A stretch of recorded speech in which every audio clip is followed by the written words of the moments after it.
Bollywood industry में आकर एक पहचान बनाकर कहीं गुम हो जाने वाली अभिनेत्रियों में से एक तनुश्री दत्ता भी है। अपने काम के चलते सुर्खियां बटोरने के कई सालों बाद अभिनेत्री नाना पाटेकर के खिलाफ कई आरोप लगाने के कारण चर्चा में आ गई थी। तनुश्री दत्ता को भारत में मीटू मूवमेंट शुरू का सारा श्रेय दिया जाता है। साल 2020 में उन्होंने एक फिल्म के सेट पर यौन उत्पीड़न के बारे में खुलकर बात की थी।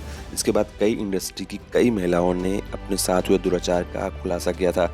अपने अनुभवों के बारे में खुलकर बात करने के बाद अब तनुश्री एक बार फिर से सुर्खियां बटोर रही हैं।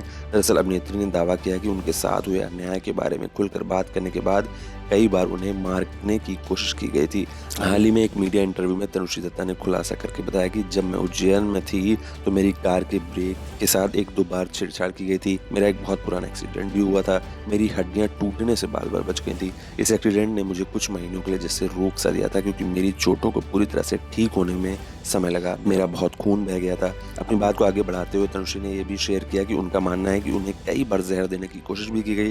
तनुश्री दत्ता ने बताया कि मेरी एक नौकरानी थी जो मेरे घर में काम करती थी। उसके आने के बाद मैं धीरे धीरे बीमार होने लगी थी। तब मुझे संदेह होने लगा था कि मेरे पानी में कुछ मिलाया जा रहा था। आपको बता दें कि इस साल की शुरुआत में तनुश्री दत्ता ने सोशल मीडिया पर यह भी दावा किया था कि वो फिल्मों में वापसी करने की कोशिश कर रही हैं, लेकिन उनके प्रयासों को विफल किया जा रहा है और उन्हें आत्महत्या करने की और धकेलने की कोशिश की जा रही है। बॉलीवुड नेता इमरान हाशमी के साथ इंटीमेट सीन करके सुर्खियों में बटोरने वाली अभिनेत्री तनुश्री दत्ता इन दिनों बड़े पर्दों से दूरी बनाए हुई हैं। हालांकि वो लगातार सोशल मीडिया पर एक्टिव रहती हैं। मीटू मूवमेंट के बाद से ही चर्चा में रहने वाली तनुश्री आए दिन बॉलीवुड और इनके कलाकारों पर निशाना साधती रहती हैं।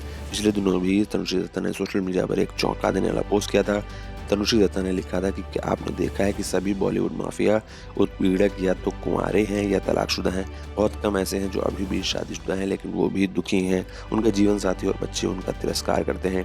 कोई भी अच्छी महिला इन पुरुषों के साथ कभी नहीं रहती है, क्योंकि वो नहीं जानते हैं कि दूसरों के साथ अच्छा व्यवहार कैसे किया जाता है।